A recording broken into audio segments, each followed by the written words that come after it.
You talked about Ngannou, you talked about Diaz. One of the other free agents out there right now is Luke Rockhold. I know he's somebody that you've worked with before, San Jose guy. You guys are deep in that community. Is he somebody you've talked to at all or have any interest in? Yeah, we talked to Dave Martin, and I think Luke's going to come to the fight. We'll probably have a conversation or two, but we just haven't sat down and had a real conversation yet. We've been busy with this event, so we will at some point see if there's something that could work or if it's a fit.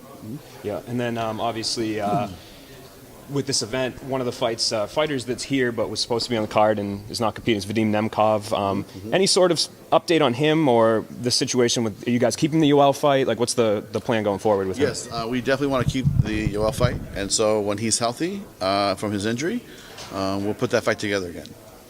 And I guess this is your first event, obviously, in 2023. Is there any sort of new territories or I'm talking about Bellator territories, any sort of locations that we could see maybe this year that you guys haven't been to, you guys are looking to branch out into? I think you'll see us, obviously in Dublin, because we have an event coming up. You'll see us in Paris, which I think we announced already. Towards the end of the year, I think we'd be back in Europe somewhere. And we'll continue our expansion into Asia. I would love to do a fight in Korea at some point, and I think that makes a lot of sense. And when I think about expansion, we have to really start putting our movement towards Latin America, and I think that might not happen this year, but I think maybe in the beginning of 24 you'll see us in Latin America. Yeah, obviously a lot of talent coming from there.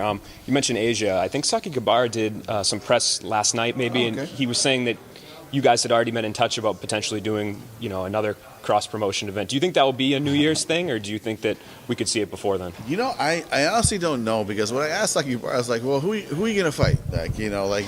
We fought your best guys already. It's like, I don't know, maybe we should give it a beat for a year and a half or 2 years, and just the super fights. Let's send over some guys. It doesn't have to be a 5-on-5 team, and it felt good to go 5-0 though, just to be honest. Okay, but I just don't know if that is something that makes sense.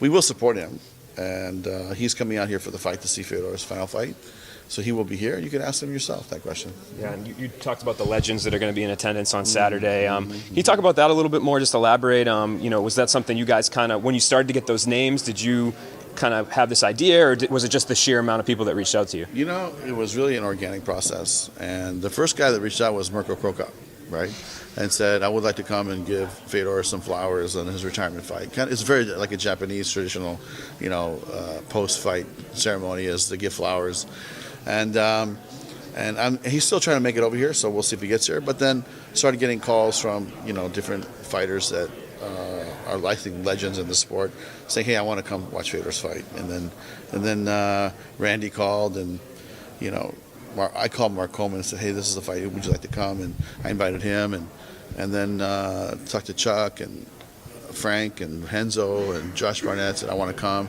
It came together in a very organic manner. So I said, you know what? That would be an amazing in-ring, ceremony and send off for the greatest heavyweight fighter of all time into retirement, is to have all these legends behind him as he puts his gloves down. So as he stands up, he can turn around and they can all congratulate him. And these are his peers. These are the people that built the sport. And these are the roots of the foundation which, MMA was built on. So I'm really, really excited about having those guys there. And they're excited to come, and Fedor's happy they're going to be there. So it's going to be a great moment for Fedor. Yeah, and when you mentioned Josh Barnett, it kind of ticked in my brain. Obviously, he was is with Bellator. Is he he's never formally retired? Is he still part of the organization? He fought in Japan. I think he's retired from Bellator, but I think that in Japan he fought for. I can't remember I went to the show actually, but I don't remember the name of it. But it was he fought in a modified rules type show where they do wrestling and MMA, and they have like a little moat, something like that. Yeah. But he fought. I thought he looked good, But I think that this is going to be the end of an era with Fedor. And when I think about Barnett, I mean, really, there's 3 fights I really wish I could have seen Fedor fight, even just as a fan. And I would have loved to see him fight Randy Couture back when they're trying to put that together. I would have loved to see that fight. And then I would have loved to see him fight Josh Barnett. That was another fight that was supposed to happen.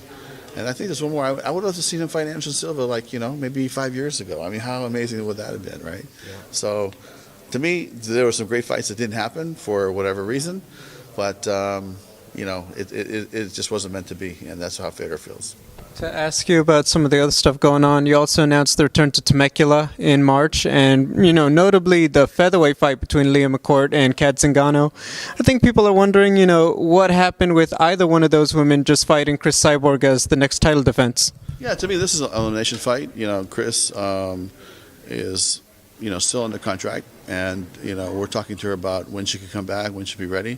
But listen, we love Cris Cyborg. She, to me, is amazing. She's the GOAT of the female division, and I still think she's got a lot in her gas tank. So when she's ready to come back, we look forward to making a deal and having her back into the cage with Bellator. We've heard Kat Zingano bring up, they're like, hey, I'm trying to get extra drug testing for a potential fight with Cris. Has that been a thing that has held up any negotiations at all with that particular bout? Yeah, no, I mean, listen, we've made it our policy. Like, if you have, like California, Andy Foster does all the testing here, right? And so we go to Mohegan's son, Mike Mazzulli, president of ABC, does all the testing. So to me, and she's been through the USADA program for how many years when she was fighting at UFC. So, it's something that we'll go by what the commission requires, and that'll be it. But at some point, we brought Kat Zingano here to fight Cyborg. Clearly, that was the message. We want you to fight Cyborg, and it just hasn't happened. But let's see what happens on the 31st against Leah McCourt, and if it works out, she has to step up and take that next challenge. And just to clarify, did you say that Cyborg is under contract, or you guys have to re-sign her?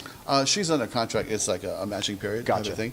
Gotcha. But we're actually going to start talking next week about her next phase of her relationship with us. Great. Two quick ones. Valerie Loureda, former fighter, WWE debut. Did you see it? Were you impressed? I didn't see it. Did she win?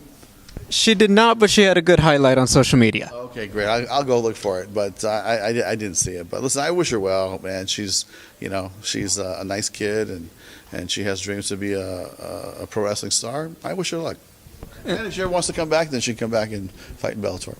Finally, this is a question on my show. We just want it for a record. If Dylan Dennis ever wants to fight anywhere else, do you get cut a check? Listen, Dylan Dennis, like he said, we take money from his purse. We don't take money from his purse. Okay, so let's make that very clear. And I talked to his management the other day, and I keep asking, what do you guys really want to do? I mean, really, it's up to you guys. Like, we can't make you come fight, right? But we also have to have realistic expectations, and I could go into like an hour discussion about Dylan, but look, we're a fight company. You want to come fight? Come fight. And it's that simple to me. You already have a contract in place. Let's pick a date, pick an opponent, and let's go. Or let's move on. That's it. Thank you. Last one, guys. When Habib was retired, Dana White tried to come back him, to make him come back him after this, maybe 6 months or more. When Fedor is retired, will you try to come Fedor, or you okay with his retirement? I think it's time. It's time for Fedor to hang it up.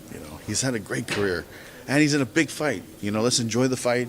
Let's enjoy the retirement ceremony, and let's enjoy the evening. And but I think I'll call him up and say, hey, come over. Let's maybe do some work with Bellator, or we'll do like a brand ambassadorship, something where we can stay connected. But as far as him fighting, I mean, come on, enough is enough.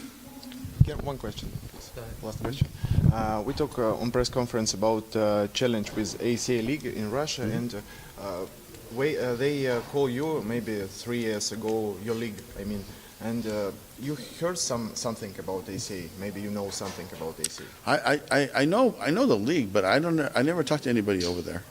Maybe Mike did, but no one has talked to me about that. But there's been a lot of different companies reach out since we fought Ryzen, wanting to challenge us. If it makes sense, I'm not afraid. Let's get it on.